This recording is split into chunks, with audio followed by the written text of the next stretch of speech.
We're such good friends. We love to hang out together and make song.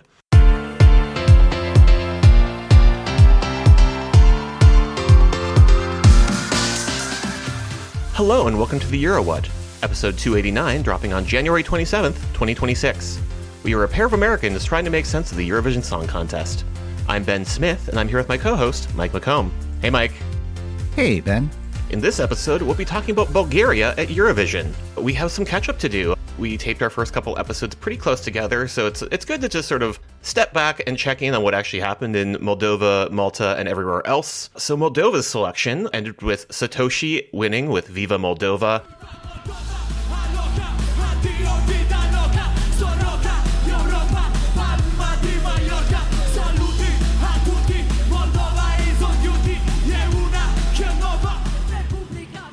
I'm really excited about this one. This kind of feels like it continues all of the folklore and rock and roll I was talking about a few episodes ago. Yes, and I feel like there's a lot going on under the hood of this song that I really appreciate. And yeah, like I'm very excited that this one won and that it was such a ridiculous landslide in the televote. Yes. Also delighted to see Alyona Moon as part of like the backing crew there. So just like, again, the deep bench of talent in Moldova still popping up. I also really just liked the opening like 45 minutes or so that was just sort of a cavalcade of previous Moldovan winners. It was a really well put together show. I'm glad that they took that year off last year and like took that time to figure some stuff out. I think they made some incredible advances. I was away solving puzzles at MIT, so I did not get a chance to watch Malta, but I have watched what won there, Aiden's Bella. All the nights that you dance with me by the sea, they're calling me I think it's a nice pivot from what Malta did last year. I feel like they had no choice in that. Yeah, like you can't like I don't think it's physically possible for them to have gotten hornier. No, or at least not like pre-watershed, but but yeah, like I was kind of dipping in and out of Malta because it was like many Malta Eurovision Song Contest shows, very long and very dragged out, and we had dinner reservations, so I kind of had to skip out. So yeah, the one thing I will say, and like they have plenty of time to correct this, is that there's like this digital effect that looks like he's like in like a swirling tornado of rose petals that is fairly well executed, but there's like a point towards the end of it where it looks like sort of when you go back to a movie that had cutting edge special effects in 2003, where like it looks like it's very obviously CGI. They've got plenty of time to figure that out since they selected 4 months ahead of when they need to have their final draft ready to go. So. Yeah. On Saturday, Luxembourg selected Eva Maria with the song Mother Nature.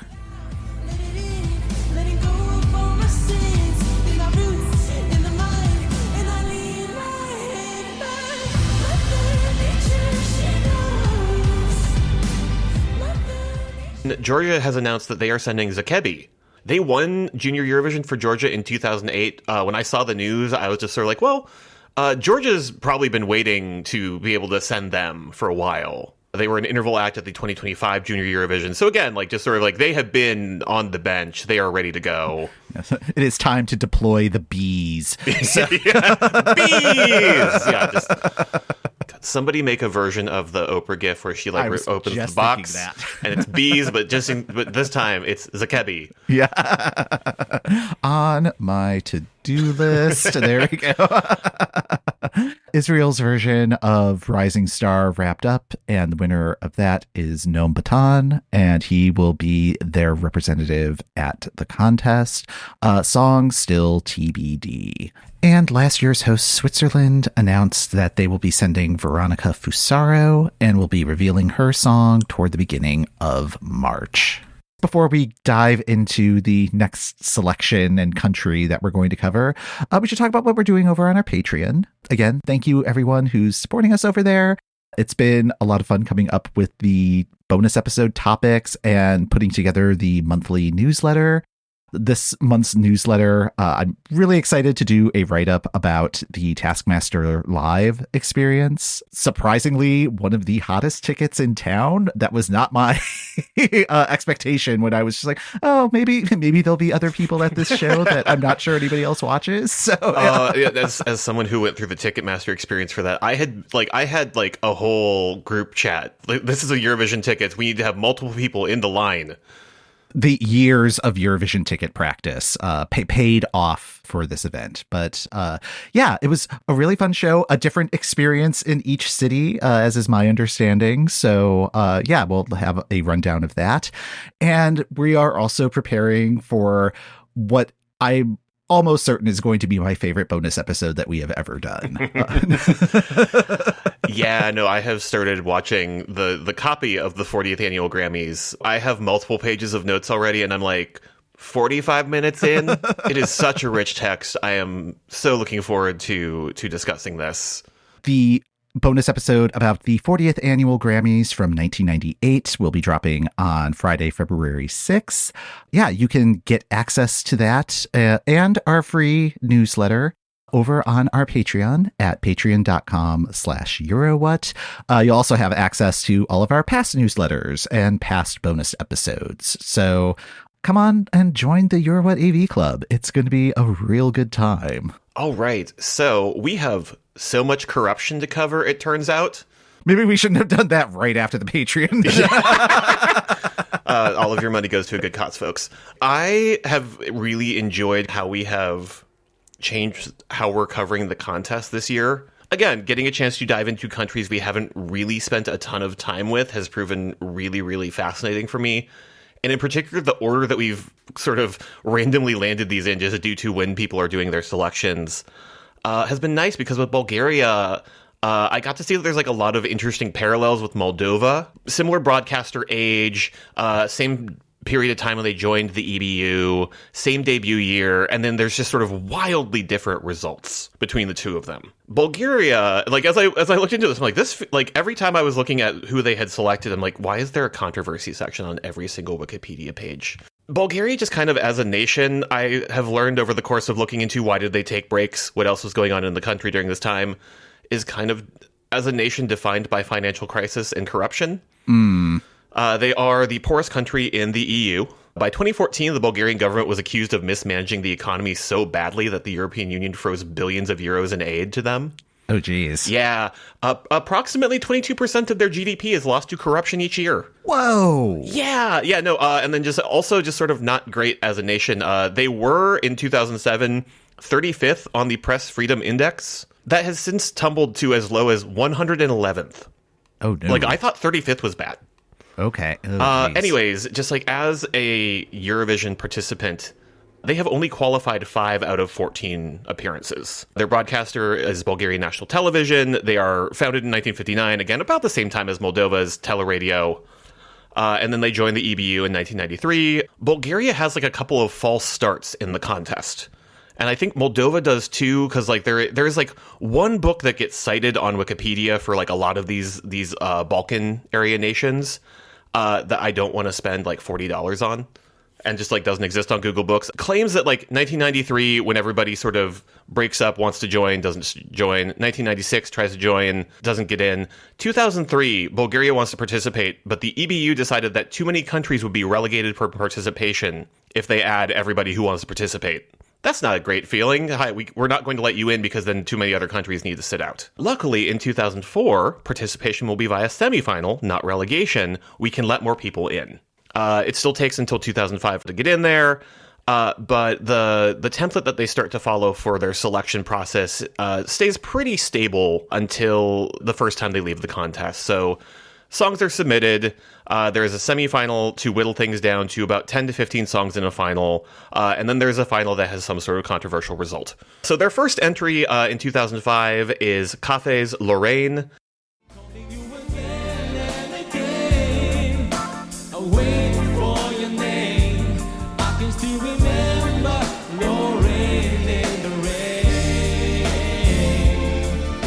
In yesterday's office DJ set, somebody did smooth jazz, and yeah, this is of a piece. Yes, no, like it's very smooth jazz. It's very the slow jam from every like tertiary 90s boy band album.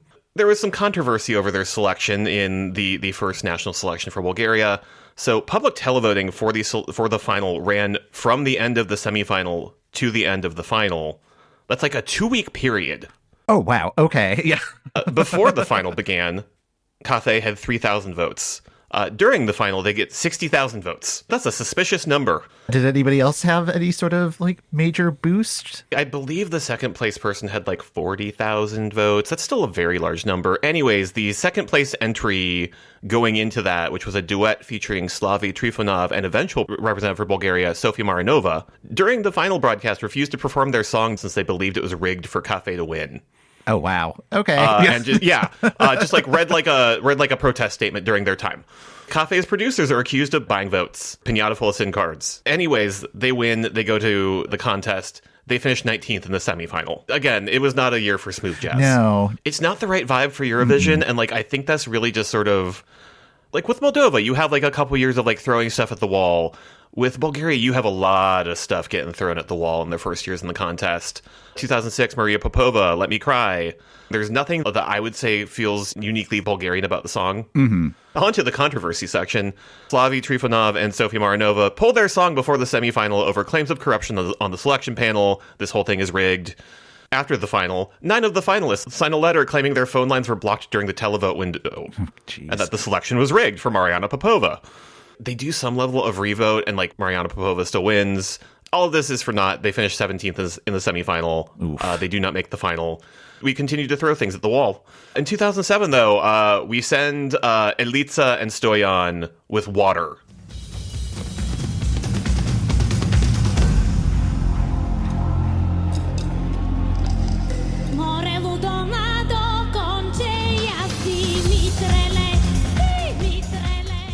This one feels like they're maybe cracking on to what will do well for them at Eurovision. This has some personality. In rewatching this, it doesn't feel like a Eurovision entry to me. It feels like an America's Got Talent performance. Oh, I can see that. Yeah. It's very focused on the drums. Yeah. But I think that's what makes them interesting because, like, not to jump ahead, but their 2013 entry was also of that style and what I found really kind of captivating. Yes. Oh, yeah. No, like, it's absolutely what gives them some uniqueness, what makes this feel interesting. Elitsa and Stoyan do good. They get 6th in the semifinal. They place 5th in the final overall. Maybe they're figuring things out. Wonderful. And then in 2008, everything should be going their way because under 2007 rules, they would automatically qualify for the grand final since they were in the top 10. Unfortunately, there is also an increase in countries that want to participate, which means that there's now going to be 2 semifinals, and only the big 5 will auto-qualify in 2008. So they now need to go back to qualifying. Right. They also spin up a new selection format before the selection format called EuroBG-Vision. This runs in October, November, and December of 2007. Essentially, every month, a third of 56 artists are whittled down over like a 3-week process to get to 14 final artists. Oh, geez. Yeah.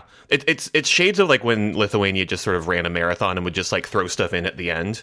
Yeah. And I feel like Slovenia did something similar like 5 or 6 years ago with their EMA process. It's just like, oh, that's just too many steps, too many people. Yeah, well, yeah. This one in particular, because in addition to EuroBG-Vision, which gets us 14 artists and 14 songs, they also have an open submission period and get 4 songs from that. And BNT produces 3 entries. So just like there's a lot of stuff going into the semifinal and final.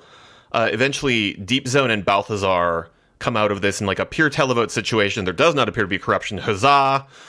Have you listened to this song? I think once in relation to Love, Love, Peace, Peace and the DJ pretending to scratch conversation. We're going to listen to about the first minute of this one because it is like, I think, the biggest anticlimax.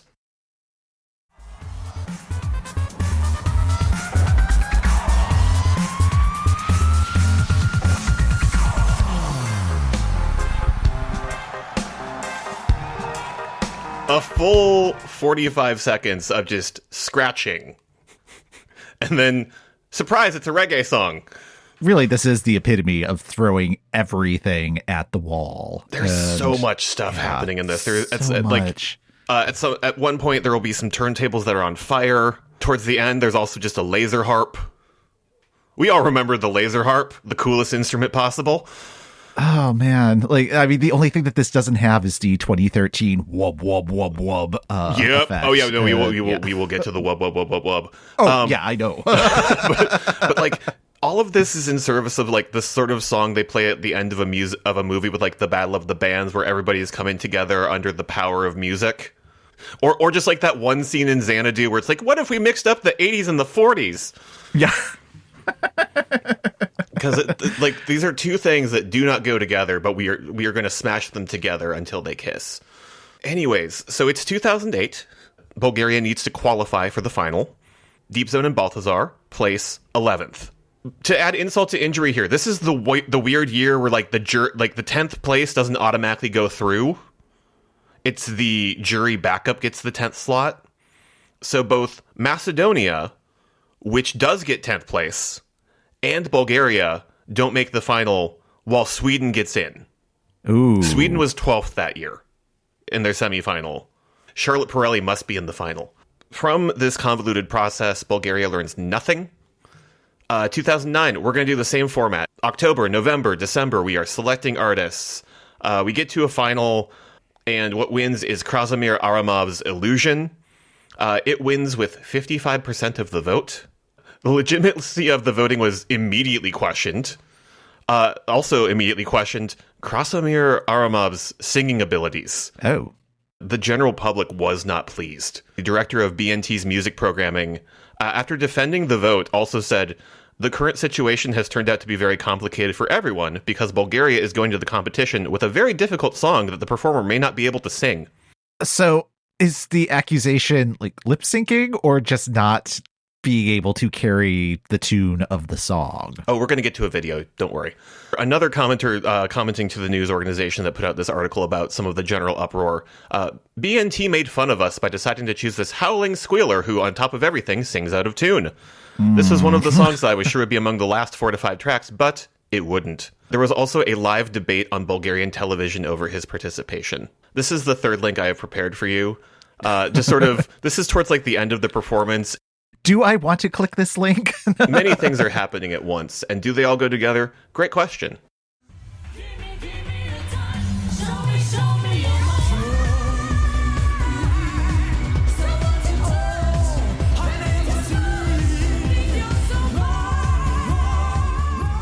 Okay, anyways. Wow. So, like, as much as I loved Eurovision again, I'm really sad that we didn't also include the semifinals in that. And like the 2009 semifinals in particular, like there's just so much like, what were you thinking happening there? And yeah, like this is my first exposure to that performance. And, I kind of want to watch it again and again, just to figure out what were you thinking? Yeah, no, there are just so many design decisions in this performance that are, you can't like figure out what's going on. There's a vaguely medieval theme throughout. This is definitely opera adjacent. The two backing singers in like these multi-tone dresses, one of whom has like a hairstyle that Kate Pearson of the B-52s would kill for. All of the backing singers are just in completely different keys. No one has agreed what key the song is in. She has like the sort of like forehead jewelry sort of going on. Again, going to a completely different Ren Fair from everybody else. And then in the background, you have two people doing dancing on stilts. One of whom is just like one wrong move away from a massive exposure issue. No one is on the same page about what key the song is supposed to be in. There's just like a lot of shrieking. This place is 16th in the semifinal. Oh. That wasn't last, though. You're making it sound like there was something that finished below that. Okay, this placed above Belgium with Copycat and the Czech Republic with Avan Romale. Yep, and those are the two performances I immediately thought of. A triptych of, what were you guys thinking? This does seem to be kind of like a come to Jesus moment for Bulgaria. Like, comparatively. I know what's coming up next, so yeah. We are not completely out of the tunnel. But they switch up their selection the next year. Miro is selected internally by panel nomination. The selection is just to choose his song. Angel CT, the performance is just kind of tacky. Disco Fantasia, which is still not the vibe in 2010. So 15th in semifinal. 2011, they go back to their initial selection format. Poligenova wins with Na Inat. I would argue it's the best entry from this era of Bulgaria. It's at least the most accessible of what they've submitted since Water, I would say. Yes, yeah, it's accessible. The performance is fun. Bulgaria tends to want to have like a little bit of a rock vibe, and this really kind of nails that. Poligenova is a very dynamic performer. It's well done. Unfortunately just places 12th in its semifinal. It's 6 points behind Moldova, who is sending Zobzi Dub for the second time. It's 5 points behind Belgium, who have sent Witloof Bey to sing an a cappella song. Did not care for that one. Nope. This was a year that I was paying attention to the semifinals, and I was sad about Poligenova because I thought the song was very good. 2012, Sofia Maranova finally makes it. She ties for first in the Bulgarian final, but has more public televote, so she wins. Great, that's how you should do things. It's also sort of a portent of what's to come at Eurovision, because she also ties for 10th there, but loses the tie since Norway has more countries voting for it.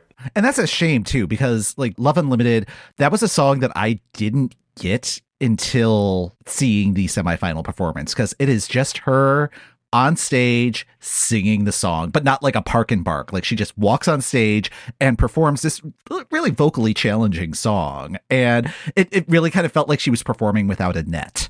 There is nothing fancy, like no video screens, no acrobats, no dancing on stilts, nothing like that. It's just her and this difficult song. And I thought she delivered it well. And yeah, kind of disappointed that she didn't actually make it to the final. It is her and like a dry ice machine, and at the end, some little fireworks, and that's it. Things have not been going well. We keep not qualifying.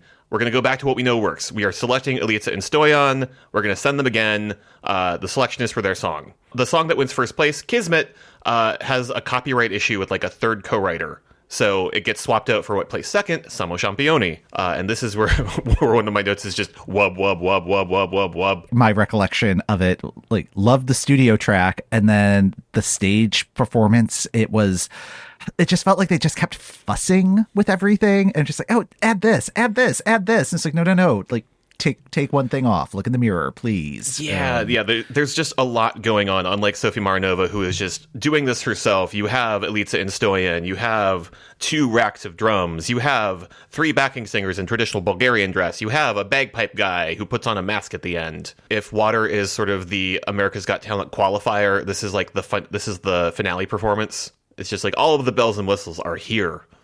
Unfortunately, they are 12th place in the semifinal. It's not close. Bulgaria takes a break for a couple years from Eurovision. I was trying to look into what was going on. What do you mean financial difficulties? Public media in Bulgaria, like many places, is chronically underfunded.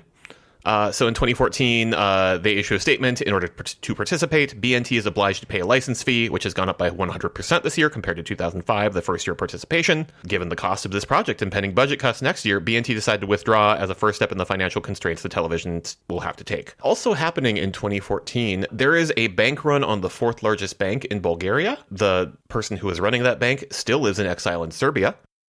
And if that wasn't bad enough, there's also just sort of like a history of dissatisfaction with the government in Bulgaria. The government resigns in July 2014. It's October 2014 before there's like a full new prime minister, cabinet, etc. There are protests over living conditions. There are multiple snap elections. This makes for just a very chaotic 2014 for Bulgaria. They initially announced at the end of 2014, we are going to just take another year off. Finally, in November 2015, they announced they will be back in 2016. And that's where we sort of get into a new era of selections. That's when things move more internal. It's where you also see the rise of Borislav Milanov, who is the songwriter / producer / owner of Symphonics International, who really has a great era at Eurovision. He seems to really enjoy writing for Eurovision. He's written for multiple nations. I think that his sonic footprint is competent, but Bulgaria has made more interesting choices. They do very well in this era, but they are less interesting songs. Their first time back, they picked Poligenova with If Love Was a Crime. That song's great. Very high energy. Another performance where for the majority of the performance is just one dynamic performer on stage. And then at the end, her backing singers come out on stage and oh, hey, it's Cesar Sampson. Anyways, that places 5th in its semifinal and 4th in the final overall. 2017, they keep the internal selection process. BNT is asking producers to submit the artist, the song, and the staging concept. Christian Kostov is selected, and this one is the best that Bulgaria has done. They are first in their semifinal, they are second in the overall contest. And then in 2018, kind of gets a little shaky because we have Equinox and Bones. Equinox is a supergroup, 3 Bulgarian singers and 2 American singers who are very clearly ringers. They're very clearly like LA songwritery types. I don't think this type of vocalist-driven supergroup works at Eurovision. I think it's like a very high degree of difficulty that really doesn't pay off because like with 5 or 6 vocalists, you either have to like clump them together on stage or everybody needs a moment. Yeah, and it's hard to get everybody a moment if the time limit is 3 minutes. Yeah, that's just like not a lot of time. In my notes, are you trying to get D-Mol? This is how you get D-Mol. And like at least from another one where they've tried this, at least Genealogy had like the Armenian diaspora peg to kind of hang things on, as opposed to these are 3 Bulgarian singers of note. And again, 2 hired guns. It's very funny for me that just like the group is like, we're going to continue to be a thing after the contest, and then immediately never does anything together again. We're such good friends. We love to hang out together and make song. Yeah. They're all just out of frame, you know? Yes. But like again, like the formula is kind of not working. They place 7th in their semifinal. They are 14th in the final. And meanwhile, like Symphonics International has a lot of different songs happening at this point. They're winning the jury with Cesar Sampson for Austria. I have no clue if they would have continued to be kind of driving things in 2019, but just like there's lots of public concern over how BNT is spending its money, so they sit 2019 out, get their house in order. 2020, Victoria is selected internally. Tears Getting Sober is written by Symphonics International. And then the contest doesn't happen. 2021, she gets selected as the artist. That's an easy pick. They pick something off of her new EP. There's a Symphonics track on there. It doesn't get selected. She does pretty well. I think we were expecting to do like slightly better than it did, but like 2021 was just kind of a weird year. And then 2022, we get to the Intelligent Music Project and Intention, which is the last time we hear from Bulgaria. Hey, it's Stoyan for a 3rd time. End of things I enjoy about this song. Yeah, and a supergroup again. Yeah, a supergroup again. Well, and just like the murkiest possible definition of supergroup, because Intelligent Music Project is like a group organized by a businessman who is not part of the band, but whose Wikipedia page is just like a minefield of citation needed content. This feels like you wrote it yourself. The band has just like frequent lineup changes, just sort of a cavalcade of people who you would expect to see playing at like a Milwaukee Summerfest, and like announced super early. Like they were rumored to be the artist in mid-September. They were officially announced in November. It's a very kind of 80s power rock song in 2022. Bulgaria, I think, kind of has taste issues. I think that they don't necessarily have the strongest barometer for... They either fit in too closely with the contest or are just off doing their own thing, which is good. It is useful to bring something new to the contest, but just like they have not been able to figure out when to send what. It feels like their tastes are similar to Albania from like the early to mid-teens, where it's not really looking at it from an international perspective. It's just like, oh no, this is just what I like, which is fine. But if you're trying to win an international contest, doing it for you rather than doing it for the game, I guess. Yeah. When they have done a public selection process, there is a long history of convoluted setups or the broadcaster having a thumb on the scale in a very obvious way. Is this a segue into what they're doing for 2026? I mean, yeah, because like given that they're going back to a selection process, I am slightly concerned about what that means. Yeah, so it's going to take place over 3 rounds. The first round was this past Saturday, where there were 15 acts. Each of these acts that were chosen by the broadcaster performed a song from their respective catalogs. So these are established artists that have catalogs to reference as they're performing. The jury gave out scores 1 to 5 for each song. There were 5 jurors in total, so they set up their scores, and then there was a televote that was ranking the popularity of the 15 acts. The top 7 acts advanced. There was a tie. All of the acts that were involved in that tie also advance. This coming week is going to be the actual artist selection. So they're doing the same sort of format where the remaining acts are going to perform another song from their respective catalogs. And the jury of 5 is going to give out scores again, 1 to 5 for each song. And then the televote will rank the remaining acts. And whichever act has the most points will be Bulgaria's artist at Eurovision this year. The winning artist will take a month to work on 3 songs. Those 3 songs will be up for consideration. The juries that were used in the first 2 rounds will rank the submitted songs on a 1 to 5 scale. The songs will then get converted to a 3-2-1 scoring format. Yeah, your favorite. Yep. The televote will also create a 3-2-1 ranking of the songs. Yeah, whichever song has the highest combined score will be the one selected to go to the contest. If there is a tie, which seems very likely under this format, the televote will determine the winner. So, yeah, I guess maybe a little less thumb on the scale action, but who's to say? I mean, like, it's getting into the biographies of some of the contestants, not all of the contestants. The first one who stood out is the singer Dara.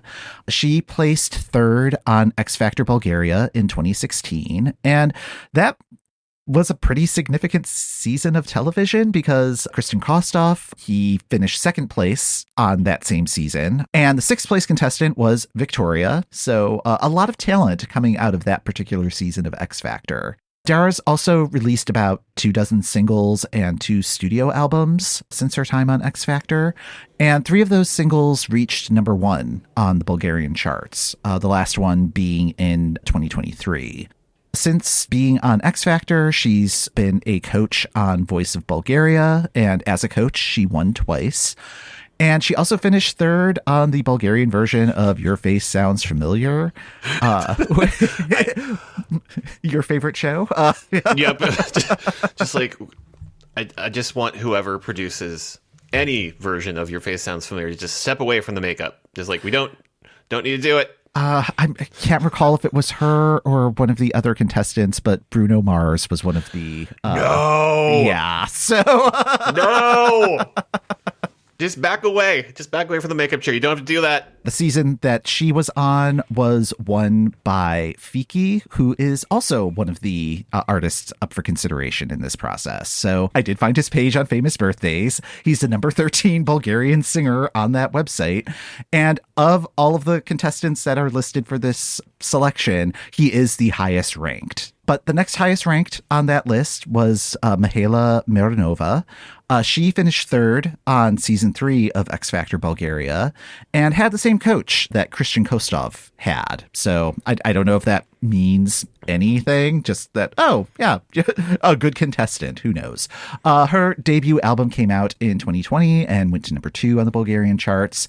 She won The Masked Singer as the Raven in 2019, and also won her season of Your Face Sounds Familiar. So very comfortable on the performance reality show stage, willing to wear ridiculous costumes and makeup. So yeah, I think she's game is what you can take from that. Yes.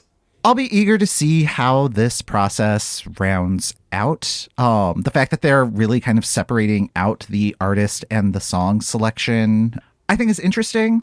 I like it when countries try this sort of process. I don't know if it necessarily generates the best results. Like, I feel like Germany has done this a few times and it worked great for Lena, did not work great for other contestants. So yeah, and like Azerbaijan's process used to be very like this, of we are going to whittle down to whoever the singer is and then we will figure out a song for them.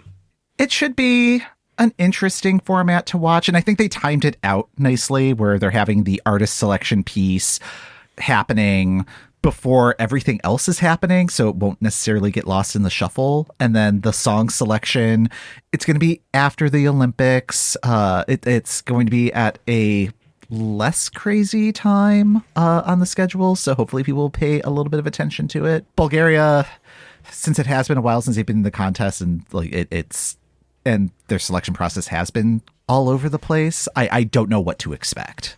Same. I'm heartened by like that they have like this bench of deep, notable Bulgarian names in the mix, and people who do have a strong back catalog. Because like hopefully that will mean that what they do send is a little bit closer to their highs than their lows. Welcome back, Bulgaria. Happy to see you. Very curious to see what happens. All right, and that's going to do it for this episode of the EuroWhat. Thanks for listening. The EuroWhat podcast is hosted by Ben Smith, that's me, and Mike McComb. That's me. You can find our full archive of episodes on our website at EuroWhat.com. For our free newsletter and more info about the EuroWhat AV Club bonus podcast, check us out at patreon.com/EuroWhat. Next time on the EuroWhat, we head north to cover Baltic buddies Latvia and Estonia.